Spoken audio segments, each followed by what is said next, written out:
అందరికీ నమస్కారం. ఇక కథలోకి వెళ్తే, ఏయ్ తారా, భోజనం చేయకుండా అలా ఫోన్ పట్టుకుని కూర్చున్నావేంటి? రా, మళ్ళీ మెస్ క్లోజ్ చేసేస్తారు. నాకు ఆకలిగా లేదు, మీరెళ్ళండే. సరిపోయింది. ప్రేమలో పడితే ఆకలి కూడా గుర్తుండదా వీళ్ళకి? సరేలేవే, సూర్య ఊరెళ్ళాడు కదా, పాపం ఒక్కరోజుకే బాగా మిస్ అవుతున్నట్టుంది. ఒక్కరోజు ఎక్కడైందే? నిన్ననగా తీసుకువెళ్ళి ఉదయమే కదా తీసుకొచ్చాడు. ఇంతలోనే అంత విరహమా? ఏమో, మనకేం తెలుస్తుంది. దాన్ని డిస్టర్బ్ చేయకండి. మనం తినేసి దాన్ని పట్టుకొద్దాంలే, పదండి.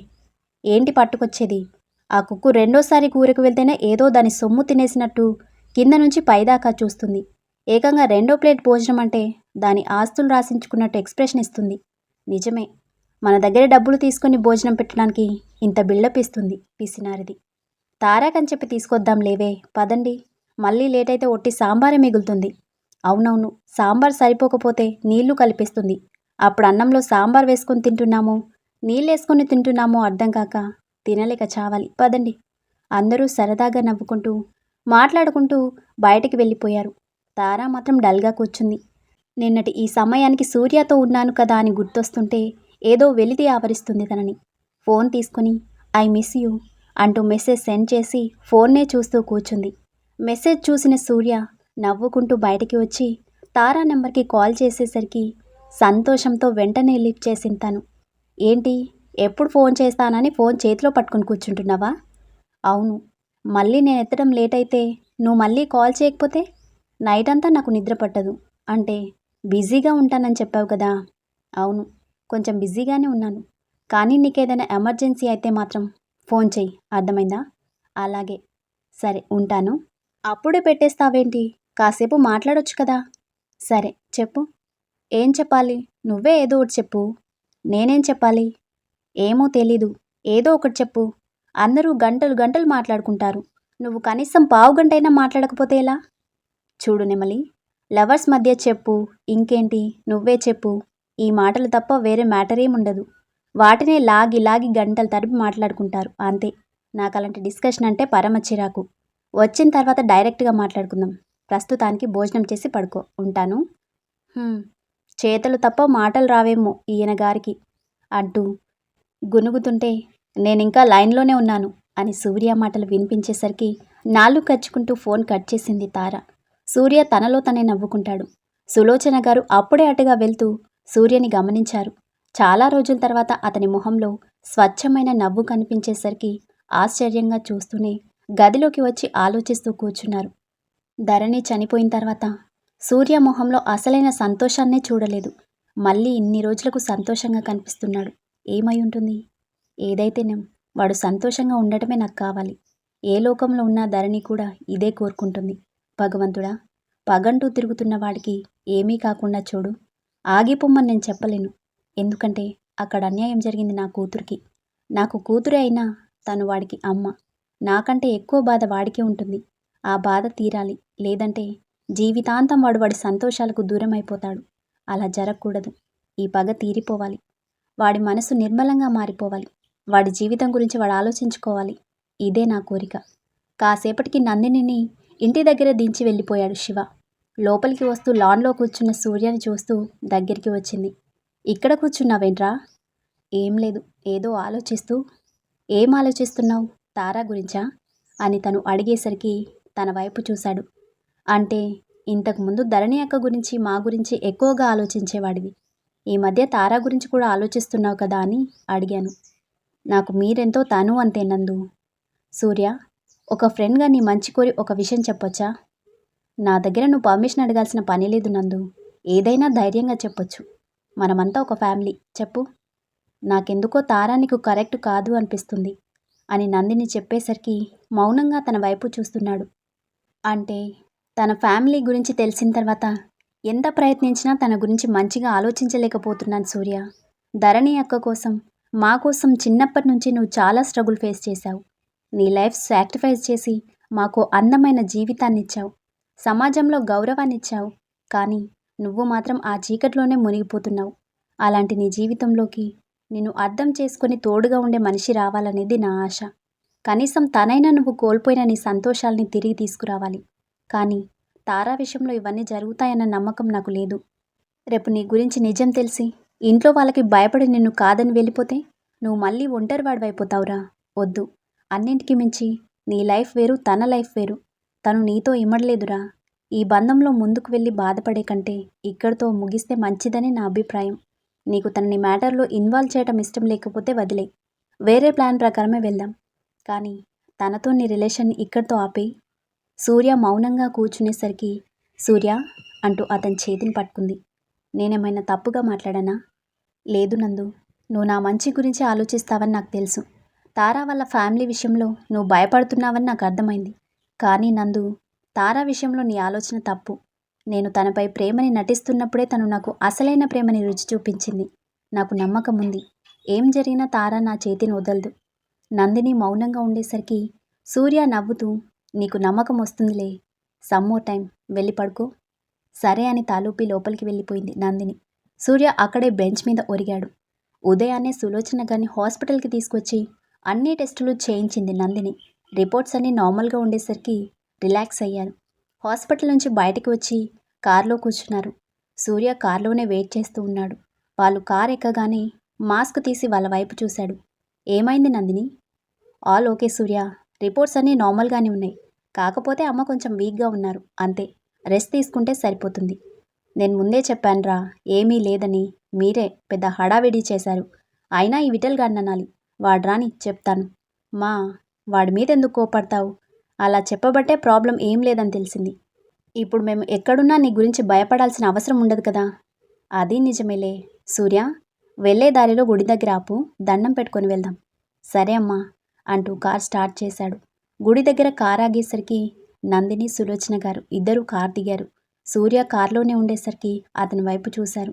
దాంతో తీసిన మాస్క్ మళ్ళీ తగిలించుకుని వాళ్లతో పాటే లోపలికి నడిచాడు.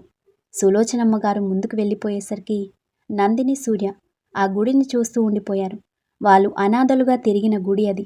పడుకోవడానికి నీడగా మారింది. ఒక్కోసారి వాళ్ళ ఆకలి తీర్చేది. చిన్నప్పటి విషయాలు తలుచుకుంటూ ఒక్కో అడుగు వేస్తున్నారు ఇద్దరు. అలా ముందుకు వెళ్ళేసరికి మొదటిసారి ధరణి వాళ్ళతో మాట్లాడిన ప్లేస్కి వచ్చి ఆగిపోయారు. ఆ అరుగే వాళ్ళ జీవితాలని మార్చింది. ఆ క్షణం ధరణి వాళ్ళకి గుడిలోని అమ్మవారిలానే కనిపించింది. కానీ అనుకోని సంఘటన సూర్య జీవితాన్ని ఆ చీకటి ప్రపంచంలోకి లాక్కుపోయింది. అన్నీ తలుచుకుంటూ అక్కడే ఆగిపోయారు ఇద్దరు. అప్పుడే పూజారి గారు అక్కడికి వచ్చారు. చిన్నప్పుడు దేవుడి ప్రసాదంతో వాళ్ళ ఆకలి తీర్చేవాడు ఆయన. ఇప్పుడు బాగా ముసలివారు అయిపోవటంతో నడుం వంగింది, చూపు మందగించింది. ప్రస్తుతానికి ఆయన మనవడే అక్కడ పురోహితుడిగా చేస్తున్నారు. ఇద్దరూ ఆయనకి నమస్కరించారు. ఆయన సూర్య చేయి పట్టుకుని తడుముతూ అతన్నే పరిశీలన చేస్తున్నారు. శత్రుఘ్నాలు నీ చుట్టూ పరిభ్రమిస్తున్నాయి, జాగ్రత్త, ఏమరపాటుగా ఉన్నావో. సూర్యానందిని అయోమయంగా చూస్తూ నిలబడ్డారు. ఇంతలో ఆయన కొడుకు అక్కడికి వచ్చి ఆయన్ని పక్కకు లాగారు.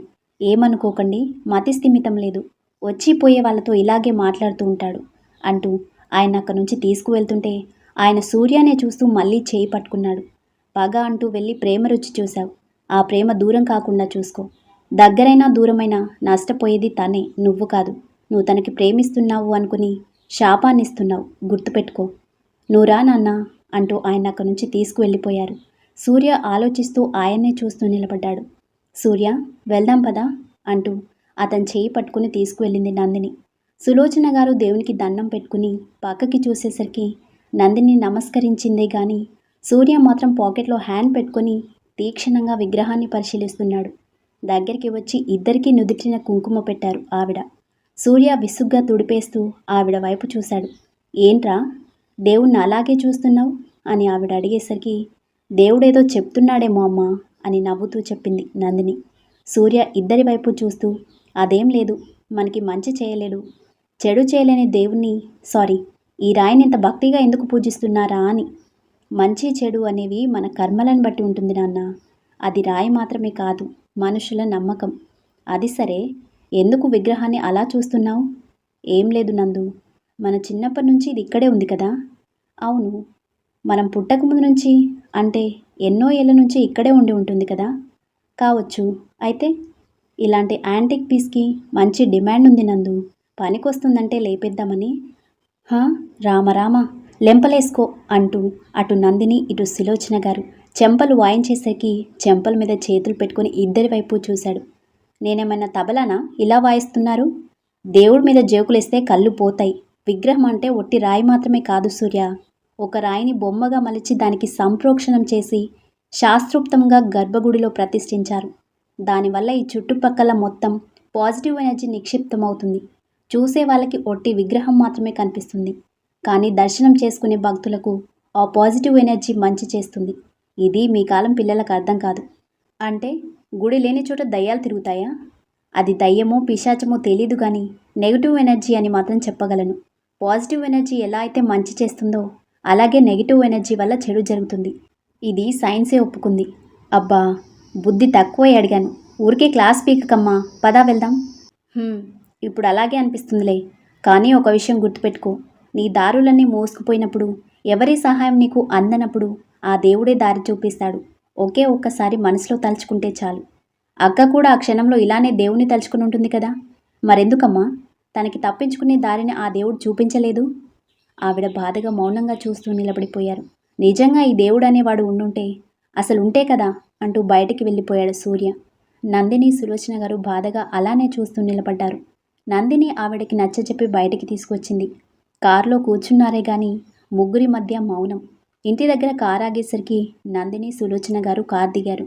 సూర్య కార్ రివర్స్ చేసి వెళ్ళబోతుంటే సులోచన గారు పక్కకి వచ్చి నిలబడేసరికి ఆవిడ వైపు చూశాడు.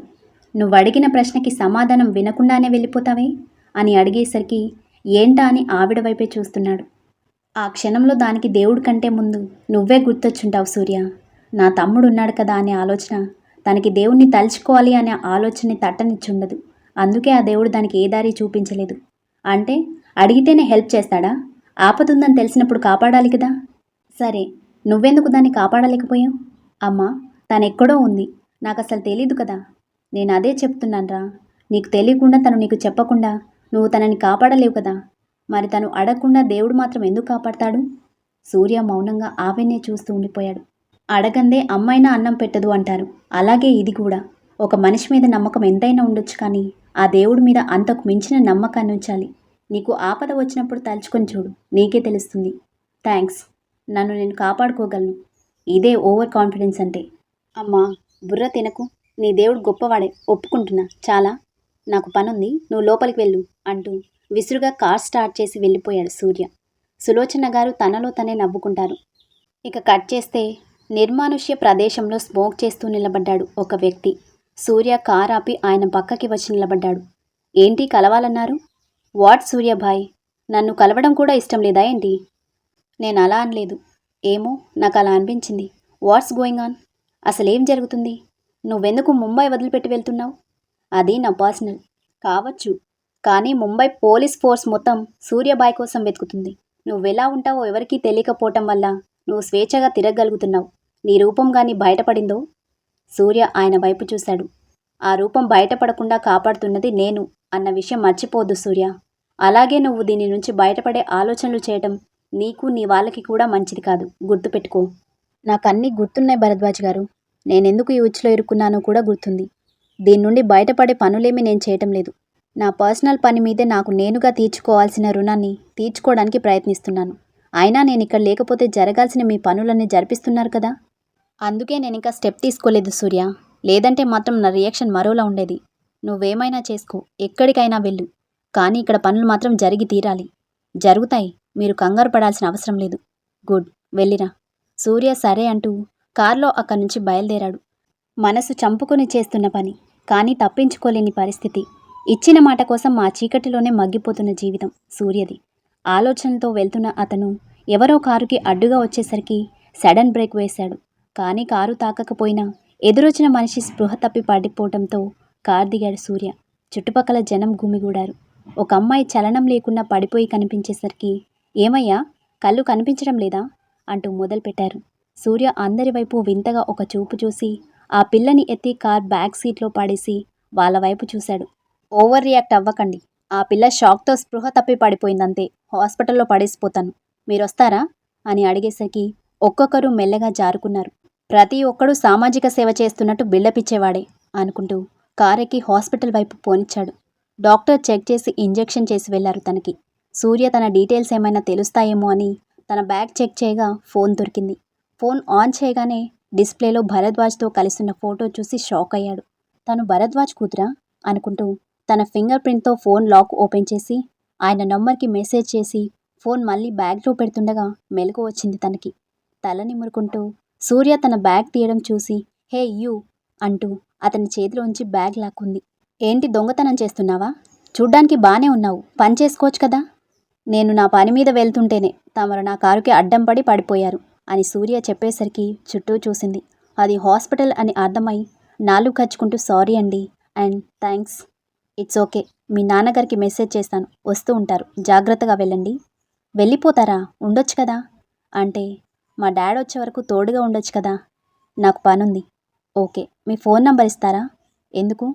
అంటే నేను ఇంటికి వెళ్ళిన తర్వాత వెళ్ళిపోయాను అని మీకు తెలియాలి కదా. ఎలా తెలుసుకోవాలో నాకు తెలుసు అంటూ సూర్య వెళ్ళబోతుంటే ఒక్క నిమిషం అంటూ అతనికి అడ్డుగా నిలబడింది. మీరు నాకు బాగా నచ్చారు అంటూ అతని చేతిలో ఫోన్ లాక్కుంది. ఏయ్ నా ఫోన్! కొట్టేయటం లేదు లేవయ్యా, నా ఫోన్లో బ్యాలెన్స్ అయిపోయింది, మా డాడీకి ఫోన్ చేసుకుంటాను. సరే అంటూ సూర్య మౌనంగా నిలబడ్డాడు. తను నంబర్ డయల్ చేస్తుండగా సూర్యకి డౌట్ వచ్చి తన వైపు చూశాడు. అదేంటి, ఇంతకు ముందే కదా నీ ఫోన్తో మీ డాడీకి మెసేజ్ చేశాను, బ్యాలెన్స్ లేదంటున్నావేంటి? హీహీ సారీ, అబద్ధం చెప్పాను అని తను చెప్తూనే సూర్య ఫోన్ నుంచి తన నంబర్కి మిస్డ్ కాల్ ఇచ్చింది. తన ఫోన్ రింగ్ అయ్యేసరికి సూర్య తన వైపు విచిత్రంగా చూస్తూ అతని ఫోన్ లాక్కొని వెళ్ళిపోయాడు. తను మాత్రం మురిసిపోతూ అతన్నే చూస్తూ ఉంది. అంతలోనే తన ఫోన్కి కాల్ రావడంతో ఫోన్ లిఫ్ట్ చేసింది. హా డాడీ. బేబీ ఎలా ఉన్నావు? నీకు యాక్సిడెంట్ అయిందని మెసేజ్ వచ్చింది. యా డాడ్, బట్ నాకేం కాలేదు. ఓహ్, ఒక్క క్షణం ప్రాణం పోయినట్టయింది. సరే అక్కడే ఉండు, నేను వస్తున్నాను. No dad, I'm fine. మీరు రావద్దు, నేనే ఇంటికి వచ్చేస్తాను. దారిలోనే ఉన్నాను బేబీ, నీకు యాక్సిడెంట్ అయిందేసరికి కంగారుగా బయలుదేరాను. డాడ్, డిపార్ట్మెంట్లో డైనమిక్ పోలీస్ ఆఫీసర్ అని మీకు మంచి పేరుంది, కానీ నాకు తెలిసి మీరు పెద్ద పిరికోడు అని నా అభిప్రాయం. ఎలాంటి వాళ్ళైనా పిల్లల విషయంలో అలానే ఉంటారు బేబీ. 5 minutes వచ్చేస్తున్నాను. Okay dad. ఇక కట్ చేస్తే తారా, ఇంకా రెడీ కాలేదేంటి? కాలేజ్కి రావా? నాకు ఇంట్రెస్ట్ లేదు, మీరు వెళ్ళండి. ఈ మధ్య ఎక్కువగా కాలేజ్ బంక్ కొడుతున్నావు, మీ వాళ్ళకి తెలిసిందో అంతే, నిన్ను తీసుకెళ్ళి ఇంట్లో కూర్చోబెడతారు. మేము కాలేజ్ దగ్గర వెయిట్ చేస్తాం, ఏమీ ఆలోచించకుండా రెడీ అయ్యిరా, పదండే అంటూ అందరూ వెళ్ళిపోయారు.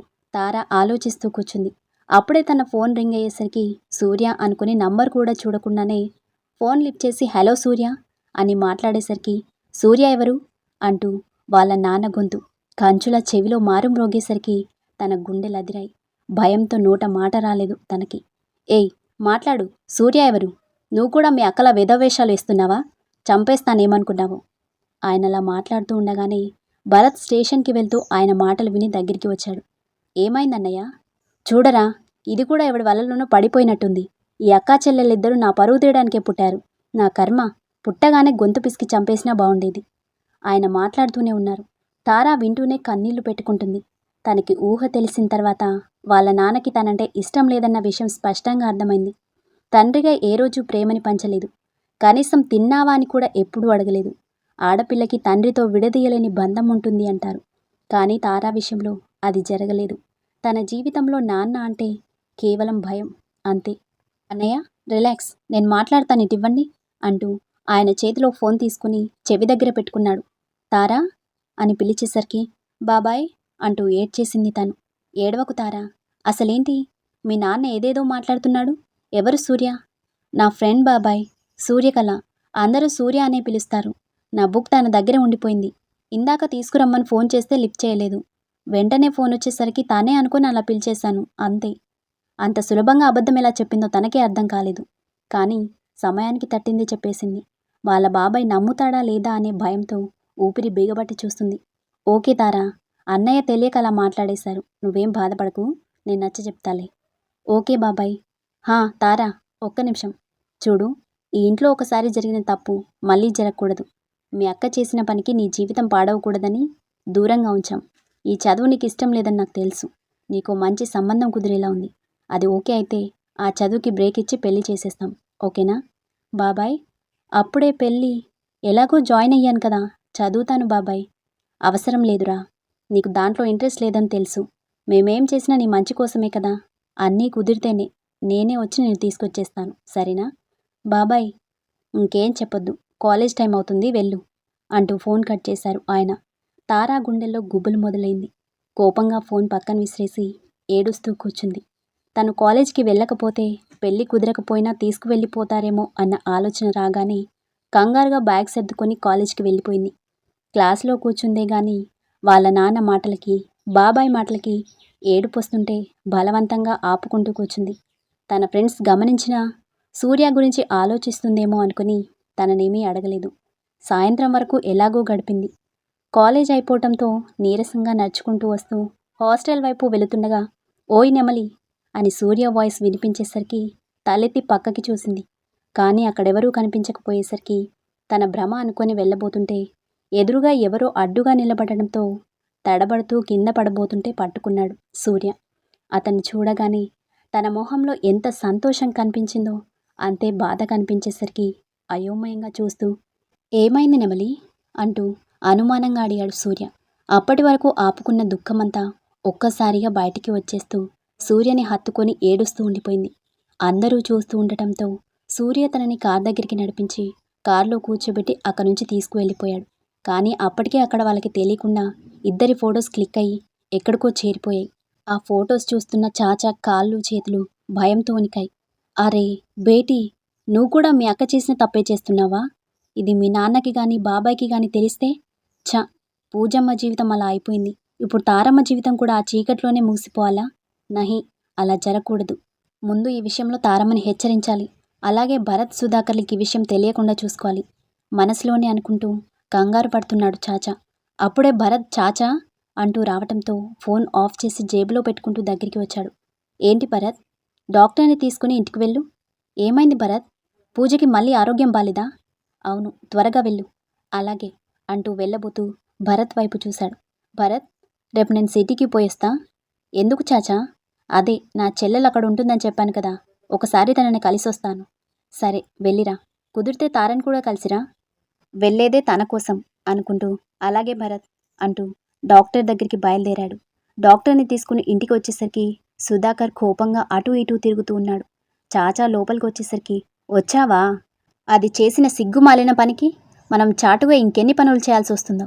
తీసుకెళ్ళు అని కోపంగా చెప్పి కీ ఆయన చేతిలో పెట్టి అక్కడే కూర్చున్నాడు. చాచా డాక్టర్ని తీసుకుని ఆ ఇంటి పెరడు దాటి చివరగా ఉన్న ఒక గదిలోకి తీసుకువచ్చాడు. గదంతా చీకటిగా ఉండేసరికి దీపం వెలిగించి తీసుకొచ్చాడు చాచా.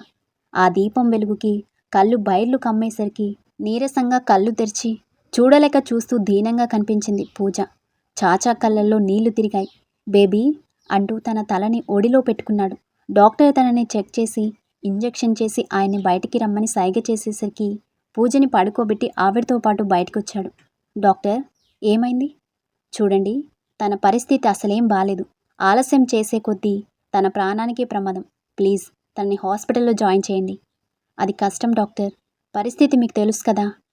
నేను చెప్పాల్సిందే చెప్పాను, తర్వాత మీ ఇష్టం అంటూ ఆవిడ బయటికి వెళ్ళిపోయింది. చాచా బాధగా చూస్తూ ఆ గదికి లాక్ చేసి సుధాకర్ దగ్గరికి వచ్చాడు. ఆయన చేతిలో కీ తీసుకొని ఎలా ఉంది అని అడిగేసరికి ఎప్పుడూ చెప్పేదే చెప్పారు. నా మాట విను సుధా, పాపని హాస్పిటల్లో జాయిన్ చేద్దాం. అలా చేస్తే ఊరందరికీ నా కూతురు గురించి నిజం తెలిసిపోతుంది. ఆ తర్వాత ఈ ఇంటికి ఏ గతి పడుతుందో తెలుసా? అది చచ్చిపోతుందిరా. చస్తే శవాన్ని దాచిపెట్టొచ్చు, కానీ అది బయటికి వెళ్తే మలినమైన దాని జీవితం నలుగురిలో బయటపడిపోతుంది. అలా జరగడానికి నేను ఒప్పుకోను అంటూ గదిలోకి వెళ్ళిపోయాడు సుధాకర్. చాచా బాధగా చూస్తూ నిలబడిపోయాడు. ఈ చేతులతో ఎత్తుకొని పెంచిన నిన్ను ఈ పరిస్థితిలో చూస్తుంటే మనసు తరుక్కుపోతుందమ్మా. నన్ను క్షమించు తల్లి, నీకెలాంటి సహాయం చేయలేకపోతున్నాను. ఇంటికి తీసుకువచ్చిన తార ఏడుస్తుందే కానీ ఏమీ చెప్పటం లేదు. సూర్య తనని సముదాయిస్తూ గుండెలకి హత్తుకున్నాడు. తనకి వాటర్ తాగించి తన కళ్ళలోకి చూశాడు. ఇప్పుడు చెప్పు, ఏమైంది? ఎందుకు ఏడుస్తున్నావు? మా ఇంట్లో నాకు సంబంధాలు చూస్తున్నారు. ఉదయమే బాబాయ్ ఫోన్ చేసి చెప్పాడు. చాలా భయం వేసింది. ఏం చెప్పాలో అర్థం కాలేదు. నిన్ను చూడగానే ఏడుపు వచ్చేసింది అని చెప్తూ సూర్య వైపు చూసింది. ఈ మాత్రం దానికి ఏడుస్తారా ఎవరైనా? నీకు అలాగే ఉంటుంది. ఉదయం మా నాన్న ఫోన్ చేస్తే నువ్వనుకొని సూర్య అని పిలిచేశాను. దానికి మా నాన్న నన్ను ఎన్ని మాటలు అన్నాడో తెలుసా? నాకు భయంగా ఉంది సూర్య. నాకు నిన్ను దూరం చేస్తారేమో అని చాలా భయంగా ఉంది. ప్లీజ్ నన్ను ఎక్కడికైనా తీసుకువెళ్ళిపో. తారా, రిలాక్స్. ఎందుకు టెన్షన్ పడతావు? అంతదాకా వస్తే నేను చూస్తూ ఊరుకుంటానా? నీకు తెలీదు మా వాళ్ళ గురించి. ప్లీజ్, వాళ్ళకి మన విషయం తెలిసేలోపే మనం వాళ్ళకి దొరకనంత దూరం వెళ్ళిపోవాలి. అర్థం చేసుకో సూర్య. నెమలి, ఏమీ కాదు, నేనున్నాను కదా, ఊరికే టెన్షన్ పడకు, మన పెళ్లి జరుగుతుంది, నాకు కొంచెం టైం ఇవ్వు అంటూ తనకి సర్ది చెప్తుండగా ఫోన్ రింగ్ అయింది. నందిని నంబర్ చూసి తారకి దూరంగా వచ్చి ఫోన్ లిఫ్ట్ చేశాడు. చెప్పు నందు, అమ్మ నీ కోసం పాయసం చేసేసింది, అది తీసుకోకుండానే వెళ్ళిపోయావు, నేను తీసుకురానా? వద్దు నందు, నేను తారాతో ఉన్నాను, తను పంపించిన తర్వాత వచ్చి తీసుకుంటాను. ఓకే. ఫోన్ కట్ చేసి తారా దగ్గరికి వచ్చేసరికి తను అక్కడ కనిపించలేదు. ఎటెళ్ళిందా అని తనని వెతుకుతూ ముందుకు వచ్చాడు. ఇంట్లో ఎక్కడా తను కనిపించకపోయేసరికి ఇంటి బయటకు వచ్చి చూశాడు. కొద్ది దూరంలో ఉన్న గుడి దగ్గర తను కనిపించేసరికి తన దగ్గరికి వచ్చాడు సూర్య. తారా, ఇక్కడేం చేస్తున్నావు? నా భయం పోగొట్టుకోవడానికి ప్రయత్నిస్తున్నాను. నేనింత చెప్పినా నీ భయం పోలేదా? సరే, ఏం చేస్తే నీ భయం పోతుందో చెప్పు, చేస్తాను. నిజంగా చేస్తావా? మనం దూరంగా వెళ్ళిపోదామని కాకుండా ఇంకేదైనా అడుగు, చేస్తాను అని సూర్య అనేసరికి ముందుకు వెళ్ళి అమ్మవారి మెడలో ఉన్న పసుపు తాడు తీసుకుని సూర్య దగ్గరికి వచ్చింది. అయోమయంగా తన వైపు చూశాడు సూర్య. ఇది నా మెడలో కట్టు, నాకు ధైర్యంగా ఉంటుంది. ఏయ్, అదేమైనా నెక్లెస్ అనుకుంటున్నావా? పసుపు తాడు. తెలుసు, నువ్వే అన్నావుగా ఏదైనా చేస్తాను అని. తారా, మా నాన్నలానే నువ్వు కూడా నేను భయపడుతూ బ్రతకాలని కోరుకుంటున్నావా, లేదంటే నాతో కేవలం టైంపాస్ చేస్తున్నావా అని తను అడిగేసరికి సూర్య సూటిగా తన కళ్ళులోకి చూస్తూ తన చేతిలో పసుపు తాడు లాక్కుని తన మెడలో కడుతూ ఉంటే తారా నవ్వుతూ 3 ముళ్ళే వేయాలి, కోపంలో 30 ముళ్ళు వేశావుగాక అని తను అనేసరికి నవ్వొచ్చింది సూర్యకి. నవ్వుతూ తన మెడలో 3 ముడులు వేసి తన వైపు చూశాడు. ఇప్పుడు హ్యాపీనా? ఇంకా ఏం జరిగినా ఇది నన్ను కాపాడుతుంది అన్న నమ్మకం నాకుంది. ఇదెలా నన్ను కాపాడుతుంది, నీ పిచ్చి కాకపోతే? పద అంటూ తను చేయి పట్టుకుని తీసుకువెళ్ళిపోయాడు. What next? తారాని ఇంటికి తీసుకొచ్చి సోఫాలో కూర్చోబెట్టి వాటర్ తాగించాడు సూర్య.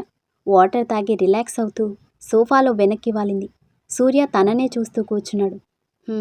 ఈ తింగరదానికి భయంలోనే తెగింపు వచ్చేసినట్టుంది. అయినా తారా భయంలో కూడా అర్థముంది కదా. వాళ్ళ ఇంట్లో వాళ్ళు ఏదో ఒకటి చేసేలోపే నేను నా పని పూర్తి చేసుకుని తారాని తీసుకొని వెళ్ళిపోవాలి. తార కళ్ళు తెరుస్తూ ఆలోచనలో మునిగిన సూర్యని చూసి చేయి పట్టుకుంది. ఏమైంది? ఏం ఆలోచిస్తున్నావు? నీకింత ధైర్యం ఎలా వచ్చిందా అని? ఏమో, నాకు కూడా తెలీదు. ఎక్కడ నువ్వు దూరం అయిపోతావో అన్న భయంలో ఇంకేమీ ఆలోచించలేకపోయాను. అది సరే, ఇప్పుడు ఈ తాళెందుకు కట్టించుకున్నావు? ఒకవేళ మీ ఇంట్లో నీకు సంబంధం చూస్తే ఈ తాళిని వాళ్ళకి చూపించి నా గురించి చెప్పగల ధైర్యం ఉందా నీకు? నేను అదంతా ఆలోచించలేదు, కానీ ఒకటి మాత్రం చెప్పగలను. జరగకూడనిది జరిగి నేను నీకు దూరం అయ్యే పరిస్థితి వస్తే నీ దానిలానే చచ్చిపోతాను. ఏయ్, పిచ్చి మాటలు మాట్లాడవంటే ఒక్కటిస్తా, అంత దూరం రానివ్వనులే. అసలు ఇదంతా ఎందుకు? మనం ఇక్కడి నుంచి వెళ్ళిపోతే ఏ గొడవ ఉండదు కదా. చెప్పానుగా నాకు ఇక్కడ వేరే పని ఉందని, అది పూర్తవగానే వెళ్ళిపోదాం. సరే, కానీ ఈరోజు నీ దగ్గరే ఉంటాను, కాదనుకు. ఓకే. ఉదయమే కాలేజ్ దగ్గర దించుతాలే. అండ్ రేపు నేను వేరే పని మీద వెళ్తున్నాను. నేను వచ్చే వరకు జాగ్రత్తగా ఉండు. మళ్ళీ ఎక్కడికి? నెమలి, అవన్నీ నీకు చెప్పలేను. నా పని త్వరగా పూర్తయి మనం ఇక్కడి నుంచి త్వరగా వెళ్ళిపోవాలని నువ్వు అనుకుంటే మాత్రం నేను చెప్పినట్టు వినాలి, సరేనా?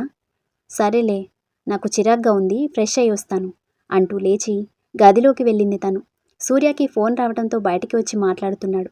కాసేపటికి తను స్నానం చేసి గదిలోకి వచ్చి కబోర్డ్లో చీర తీసుకొని కట్టుకుంటుంది. సూర్య అప్పుడే ఫోన్ కట్ చేసి నెమలి అంటూ లోపలికి వస్తూ తనని చూస్తూనే చేతిలో ఫోన్ వదిలేశాడు. తారా నవ్వుకుంటూ దగ్గరికి వచ్చి ఫోన్ తీసి అతని చేతిలో పెట్టింది. ఫోన్ తీసుకొని తనని పైనుంచి కింద వరకు చూస్తూ ముందు చీర కట్టుకోవే అంటూ బయటికి నడిచాడు. తారా అతనికి ఎదురుగా వచ్చి అడ్డుగా నిలబడింది. ఏంటి అలా వెళ్ళిపోతున్నావు? కాస్త హెల్ప్ చేయొచ్చు కదా. ఏయ్, ఏం హెల్ప్ చేయాలి? ఈరోజు ఎందుకో చీర అసలే సెట్ కావడం లేదు. నాకు చీర కట్టడం రాదు, విప్పడం మాత్రం వచ్చే. ఏయ్, ఏమైంది నీకు ఈరోజు? ముట్టుకుంటేనే ముడుచుకుపోయేదానివి, ఇప్పుడేంటిలా? అంటే మనం ఇప్పుడు వైఫ్ అండ్ హస్బెండ్స్ కదా, అందుకే. నీ దగ్గర సిగ్గెందుకు చెప్పు? ఓయ్, ఏదో భయం వేస్తుంది అని ఏడుస్తుంటే ఆ తాడు కట్టాను. ఇది తాడు కాదు, తాళి. ఏదో ఒకటి, అది జస్ట్ నీ భయం పోగొట్టడానికే. ఇక నా పనైన తర్వాత, నిన్ను తీసుకెళ్ళిన తర్వాత మన అసలైన మ్యారేజ్ జరుగుతుంది. అప్పటి వరకు నన్ను డిస్టర్బ్ చేయొద్దు. కుదురుగా ఉన్న నన్ను డిస్టర్బ్ చేసి పాడేసి ఇప్పుడు నేను డిస్టర్బ్ చేయొద్దు అంటే ఎలా? ఇప్పుడు నీకేం కావాలి? అలా అడిగితే ఏం చెప్పను అంటూ తను మెలికలు తిరుగుతుంటే నవ్వొచ్చింది సూర్యకి. ఒక విషయం చెప్పు నా గురించి. నీకెంత తెలుసు, ఏం తెలుసు? నాకేం తెలుసు, నువ్వేం చెప్పలేదు కదా. ఏమీ తెలియకుండానే ఇలా నా ముందు నిలబడ్డావా? నిజంగానే తెలీదు, కానీ నీతో ఉంటే ఏదో ధైర్యంగా ఉంది. ఒక మనిషి తోడు ఇంత ధైర్యాన్ని ఇస్తుందని మొదటిసారి నాకు అర్థమైంది సూర్య. తనలా అనగానే సూర్య మొహంలో ఆందోళన మొదలైంది. స్టోరీ నచ్చితే లైక్ చేయండి, షేర్ చేయండి, ఇంకా సబ్స్క్రైబ్ చేసుకోండి. Thank you. మళ్ళీ కలుద్దాం.